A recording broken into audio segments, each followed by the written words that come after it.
Hello, this is part 3 of my videos about the faithful and discreet slave. So at the end of my last video, I talked about the Jehovah's Witness understanding about the heavenly resurrection and how they state that it occurred or started soon after 1914.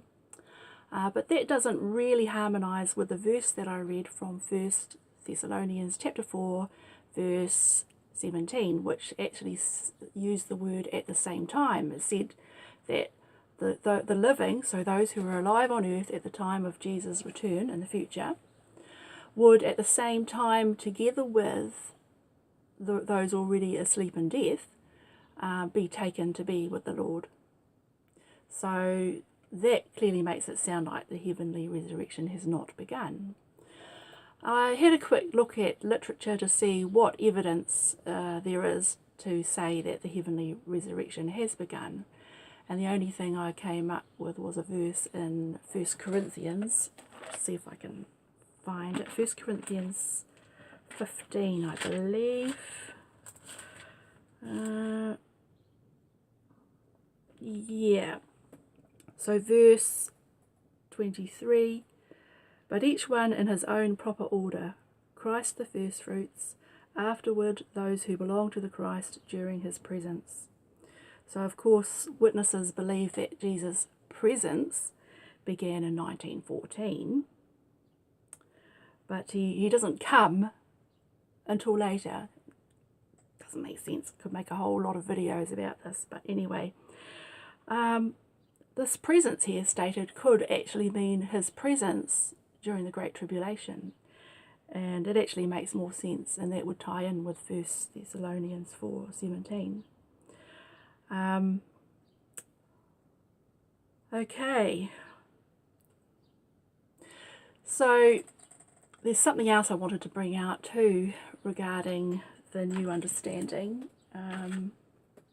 Well, it's about the wheat and the weeds, because the wheat and the weeds, in that July 15th, 2013 Watchtower, it said that the wheat and the weeds were harvested from starting in 1914, that Jesus sent forth his angels, and the angels began the harvest work, separating out the wheat and the weeds.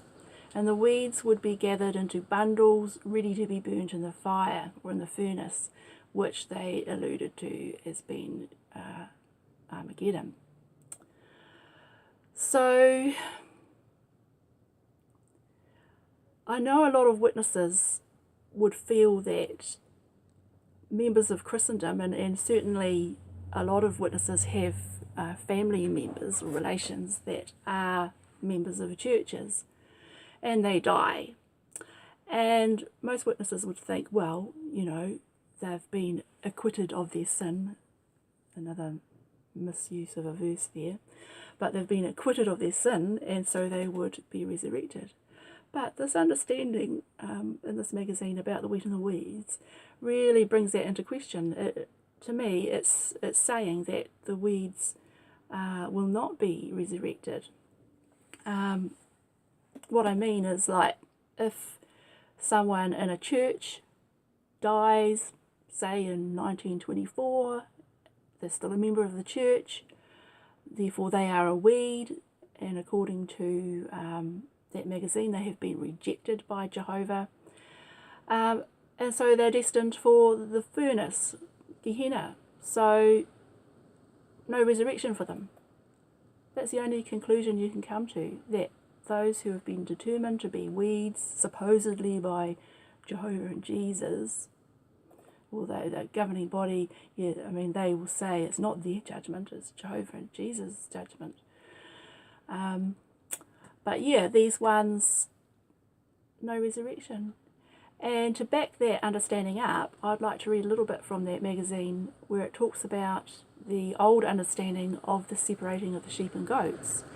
If you remember, prior to 1995, it was taught that the separating of the sheep and goats began in 1914, and the goats would go into everlasting destruction, and the sheep would receive everlasting life.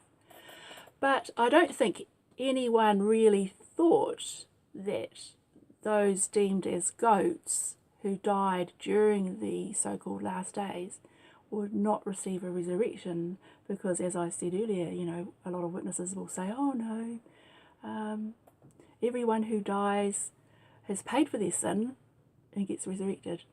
Gee, that's gross misuse of that verse anyway.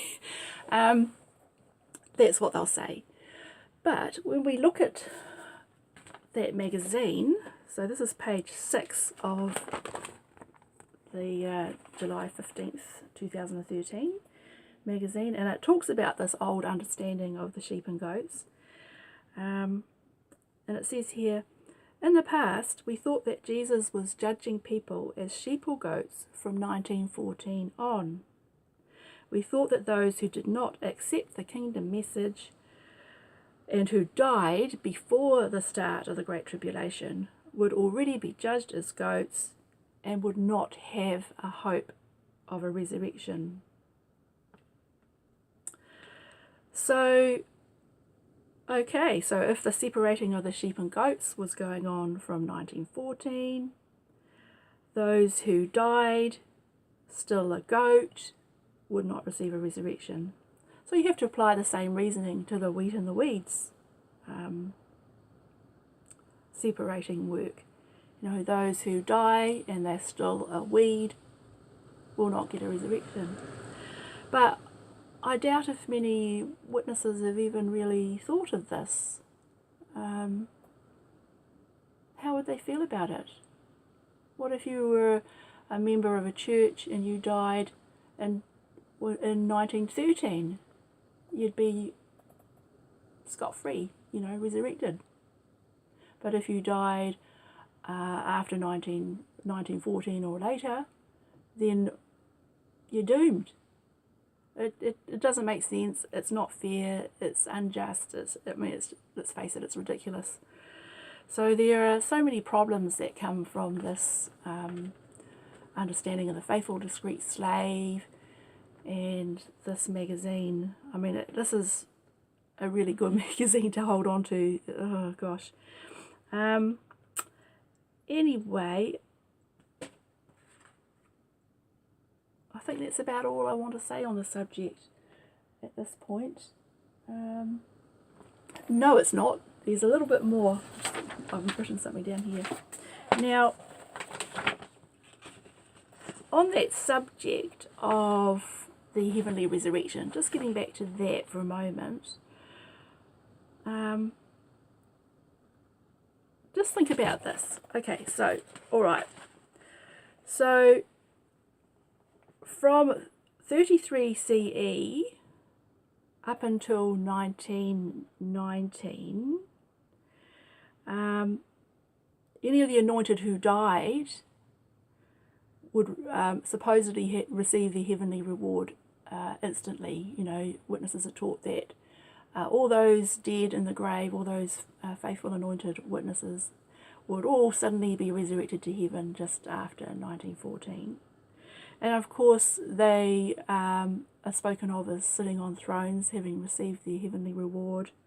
So they would already be placed, if they're in heaven, in the kingdom, they would already be placed over all the master's belongings. But when you think of the faithful and discreet slave, which is now just limited to the leading men of the organisation, which is now the governing body, when they die during this period of time, during the last days, do they receive their heavenly appointment immediately upon death?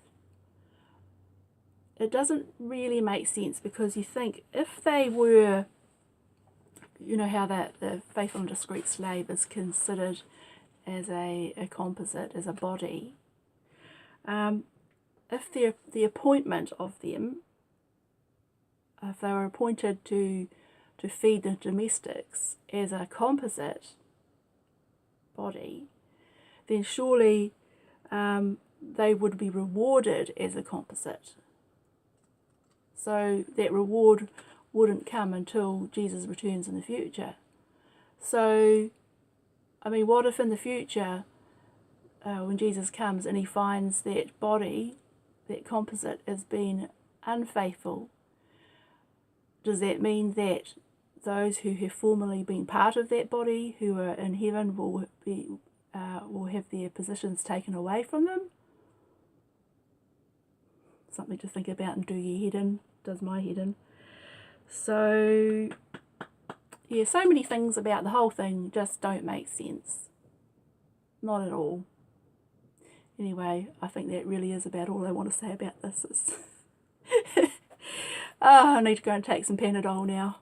Bye.